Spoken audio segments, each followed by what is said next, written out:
That's among those things that have just vanished in the mists of time. I don't have all the memories I had when I was buried. Some of them have just plain got away. Well, and it would sort of scare you to death to know about all this, to live through that, wouldn't it? Well, I lived another 50 years beyond it. I survived through the Civil War. I died in 1866. I lived to see telegraphs. I lived to see locomotives. I lived to see pictures of people on tin that people could carry. A wife could have a picture of her husband when he went off to war. They had some way of putting pictures of people on tin. I don't know how they did it, but I saw a few of them. You'd be surprised today. Oh, I've been surprised. These lights are like the sun. We had tallow candles. Did you make candles? You made your own candles? Oh, yeah. That's all the light we had. Yeah. And they had whale oil lamps on the East Coast, but we didn't have whale oil in New Madrid. Okay. Now, did you, when you were there on the Mississippi in New Madrid, were there steamboats? Well, there wasn't any before at all, no ma'am. They had not yet been invented. But the amazing thing, well, they'd been invented in the East, but we didn't see them on the Mississippi. No. Oh, okay. We were the biggest town between St. Louis and Natchez. Even the Chickasaw Bluffs didn't have much of a town on them, just a kind of an Indian village there, and I understand that. Was there anything at Cape Girardeau? A little bit, but we were bigger. We had a good bay. We had a good harbor. Oh, we had a good harbor. Okay.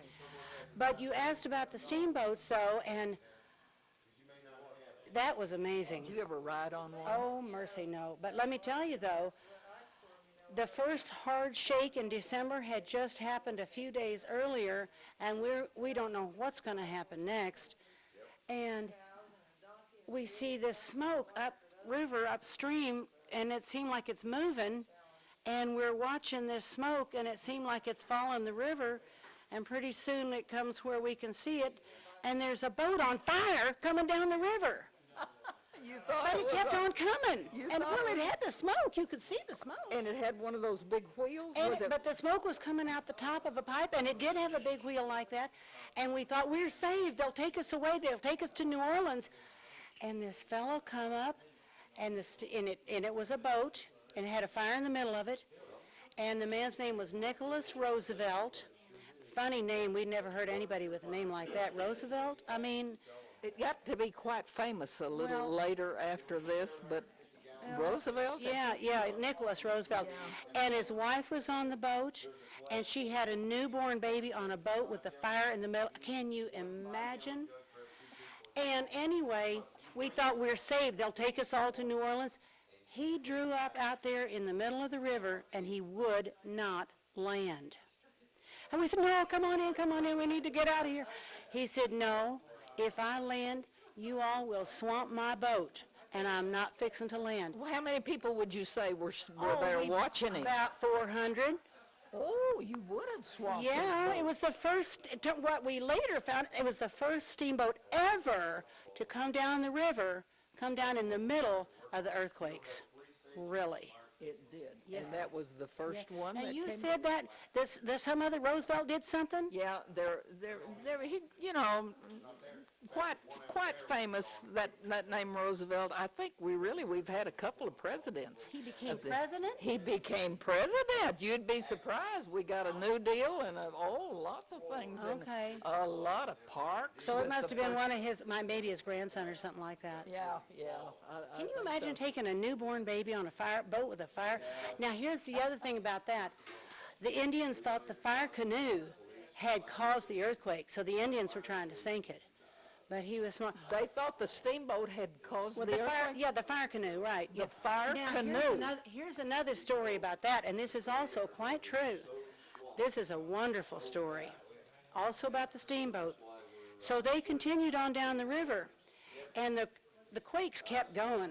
I mean, you never knew when another bad one was going to happen, and the riverbanks were falling in, and anybody who was out on that boat who hadn't died already was staying well away from the riverbanks, and they were anchoring to the islands in the river because they were not tall. They weren't going to fall on them.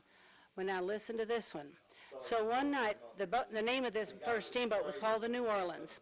So one night, they tied up to one of the islands in the middle of the river. Due to the grace of Providence, they used a very long rope. And the reason it was the grace of Providence that they had a long rope to tie up with is the next morning they all got up and the boat was slanting like this. Well, maybe not. But the boat was slanting, so Nicholas Roosevelt goes to see what's the trouble, why the boat is slanting. And the island was gone. The island had sank in the night, and the rope was pulling the front of the boat down. And it's a good thing he had a long rope. He cut the rope and went on down to New Orleans. Okay, so it was just about the whole The island was gone. Oh, she's just full of stories like this, just full of And stories. that's a true story. Okay, all right. Have anything else that Well, we need? Do you want to tell us before you? You know, I'd have to think about it. What are you going to do when we all leave here tonight? What are you going to do? I'm going to go home and have supper. Okay. You want to know the truth?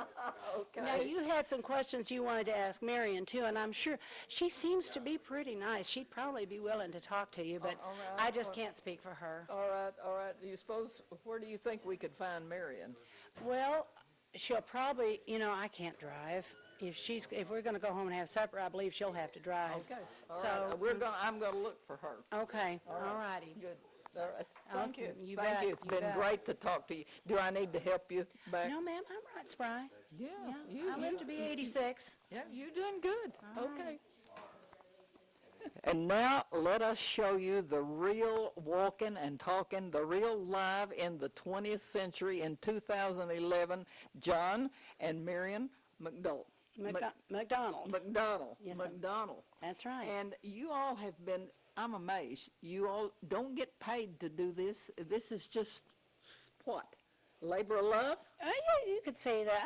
Yeah, I'm working to Now, help you're her a Kennett girl, Yes, ma'am. I grew up here in Kennett. and you're a, Well, I'm a Vermonter originally. he's a Yankee. That's what he is. He's It's a mixed marriage. it Well, is. yeah, our friends call it a mixed marriage.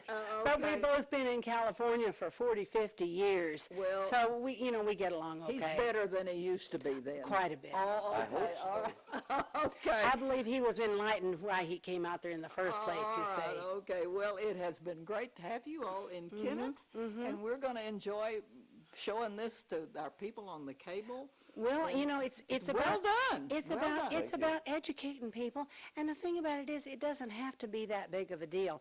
If you're ready for earthquakes and tornadoes and ice storms, it's all because it all gets you back to basics: food, water, shelter, staying warm. Where's your family? Do you have your medicine? Have you got your glasses?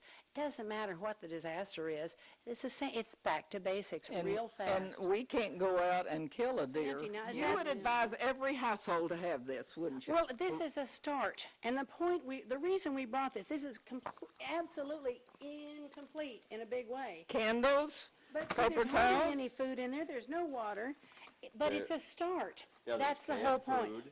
There's a little bit of food. There's tarps. That's the shelter stuff.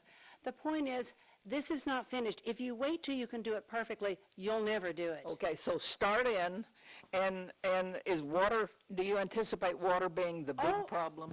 Probably, because you can go several days without food, but people need water within about a day or so. People get in trouble without water pretty doggone quick. All right, and everybody that was here tonight took one of these, and you would advise everybody yes, to indeed. have one. And you can get those off on the internet. There's websites in there. Let me tell you one of the best websites. Let me see what I can find in here. Just to put out there on your film, the websites are right here, down here at the bottom. CUSEC stands for Central U.S. Earthquake Consortium, and that's www.cusec.org. Stands for Central U.S. Earthquake Consortium. That's where the CUSEC.org comes from. And that's the best one. You would